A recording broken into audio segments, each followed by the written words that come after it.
반갑습니다. 3월 5일 화요일 묵상 본문이에요. 마가복음 9장 24절에서 29절까지입니다. 본문을 읽겠습니다. 이렇게 기록되어 있어요. 이에 그들이 제자들에게 와서 보니 큰 무리가 그들을 둘러싸고 서기관들이 그들과 더불어 변론하고 있더라. 온 무리가 곧 예수를 보고 매우 놀라며 달려와 문안하거늘 예수께서 물으시되 너희가 무엇을 그들과 변론하느냐.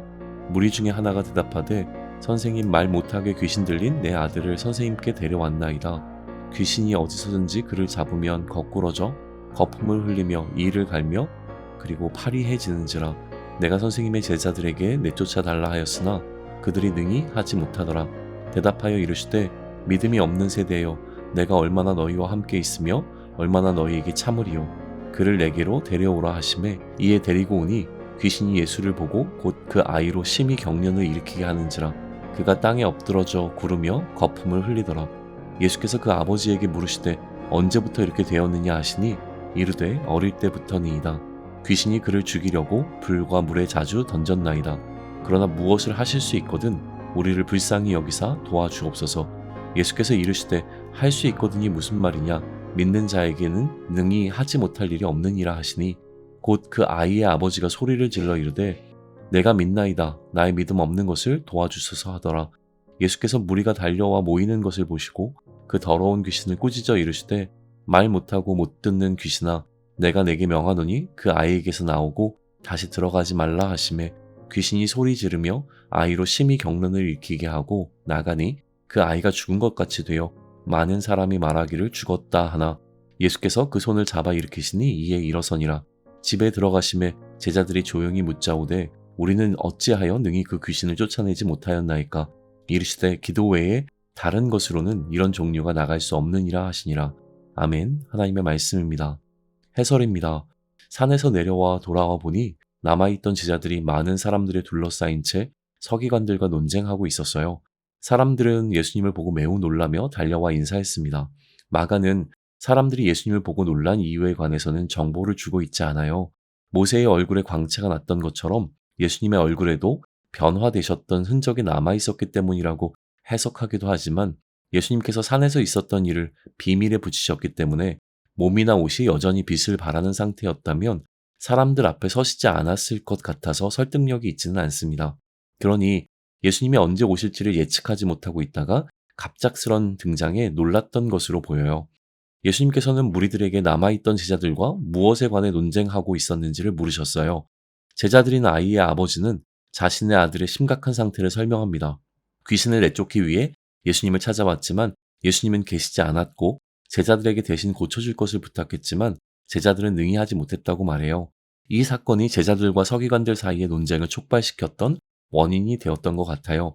예수님은 이들을 믿음이 없는 세대라고 부르시면서 자신이 얼마나 함께 더 있어야 하는지, 얼마나 더 참아야 하는지 한탄하셨습니다. 귀신을 내쫓지 못했던 제자들의 무능함은 예수님이 그리스도가 아니라는 주장에 힘을 실어주었을 거예요. 예수님은 아이를 자신에게 데려오라고 하셨습니다. 예수님 앞에 서자 귀신은 아이가 비정상적인 행동을 하게 만듭니다.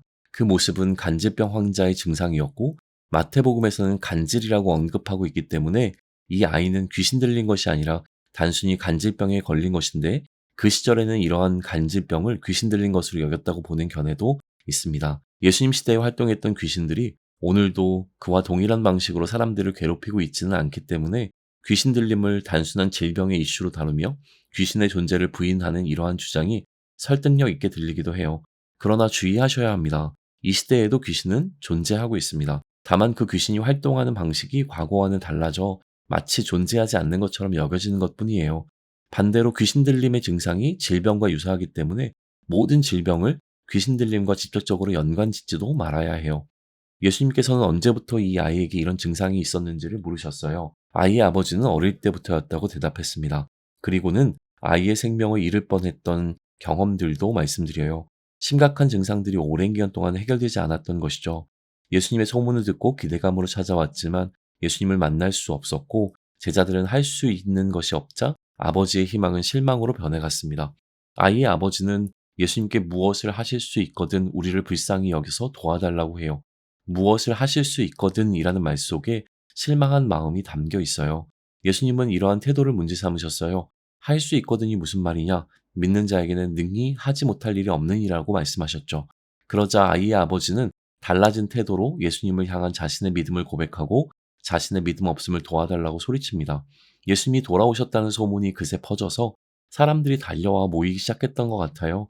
예수님은 의도하지 않은 치유의 부정적 효과로 인해 어느 시점부터 공개적인 치유를 지향하셨기 때문에 서둘러 귀신을 내쫓으셨어요. 아이에게서 나올 것을 귀신에게 명령하시자 귀신은 소위 발악하며 나왔는데, 귀신이 나가면서 아이의 움직임이 멈추자 사람들은 아이가 죽었다고 생각했습니다. 예수님은 아이의 손을 잡아 일으켜 세우심으로 아이가 살아있음을 보여주셨어요.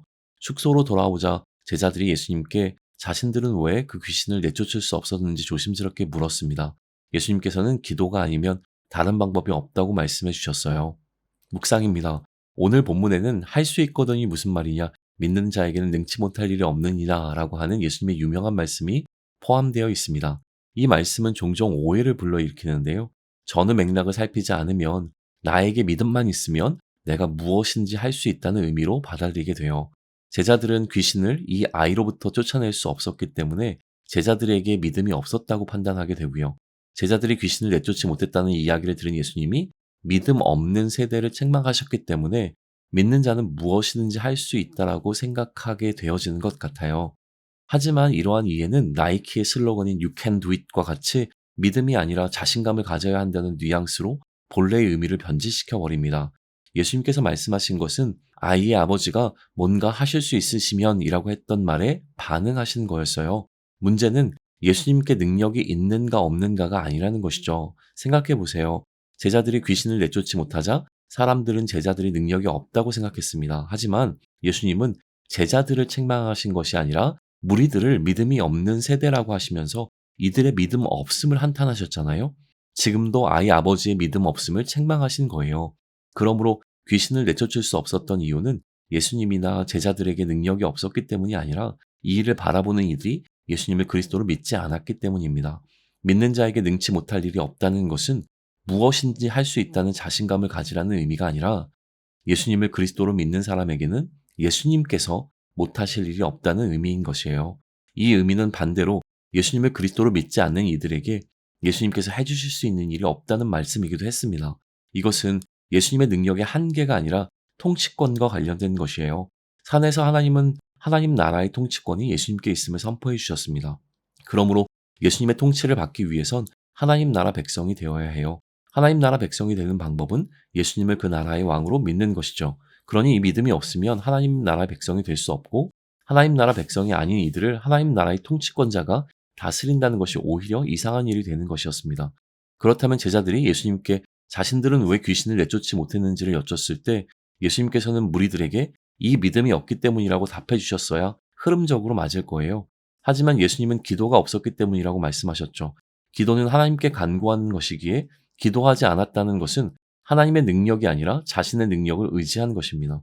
제자들은 믿지 않았다기보다 믿을 필요가 없었던 것 같아요. 믿음을 보이지 않으니 하나님의 일하심도 나타나지 않은 것이죠. 적용입니다. 우리가 쉽게 착각하는 것은 내가 그리스도의 질서대로 살면 그리스도께서 다스리시는 하나님 나라의 백성이 될 수 있다고 생각하는 거예요. 내가 그리스도의 질서를 따라 살 수 있는 것은 그리스도이신 예수님께서 나를 그의 질서로 다스리고 계시는 결과입니다. 그런데 나는 그리스도의 질서대로 제대로 살지 못합니다. 그러면 예수님의 능력이 부족해서 나를 온전히 이끌지 못하시는 걸까요? 오늘 본문은 예수님의 능력이 부족해서가 아니라 나에게 예수님을 그리스도로 믿는 믿음이 부족하기 때문임을 알려줍니다. 내가 예수님을 그리스도로 믿는 만큼 그 그리스도의 통치가 내 삶 가운데 나타난다는 사실을 놓치지 않았으면 좋겠어요. 그리고 그리스도를 향한 나의 믿음을 표현하는 가장 적극적인 방식이 기도임을 기억해야 됩니다. 사실 기도 없이도 할 수 있는 일이 너무 많잖아요. 예수님의 능력이 아니라 나의 능력으로 오늘을 살아갈 수 있다는 자신감도 있고요. 그래서 나의 능력으로 감당할 수 없는 일이 생겨야만 기도하게 됩니다. 우리는 의지적으로 기도해야 해요.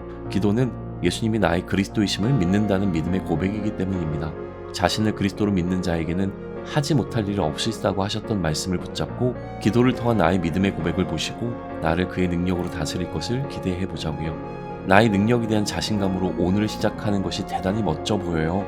하지만 나는 나의 무능함을 인정하고 내 인생에 그리스도가 필요하며 그 그리스도께서 오늘도 나의 삶을 통치하실 것을 믿는다는 고백으로 하루를 시작하겠습니다. 기도드립니다. 삶에 대한 자신감이 자만이 되고 그 자존심이 고난 앞에서 꺾이고 나서야 기도의 자리로 돌아옵니다. 그러나 그렇게 돌아와서도 내 인생을 다스리지 않고 고난 가운데 방치하심을 속상해하며 하실 수 있거든 도와달라는 말만 되뇌이고 있는 나를 보게 됩니다. 믿지 않았던 것은 나 자신이었음에도 어려움이 찾아오자 오히려 예수님이 그리스도로서의 능력을 갖고 계신지 의심하고 있는 나를 또 보게 됩니다. 믿는다고 고백하며 믿음 없음을 도와달라고 소리쳤던 아이의 아빠와 같이 나의 믿음을 고백하겠습니다. 믿음 없음을 도와주셔서 기도가 호흡이 되어 쉬지 않고 기도하며 나의 믿음을 주님께 고백하게 해주세요. 예수님의 이름으로 기도드립니다. 아멘.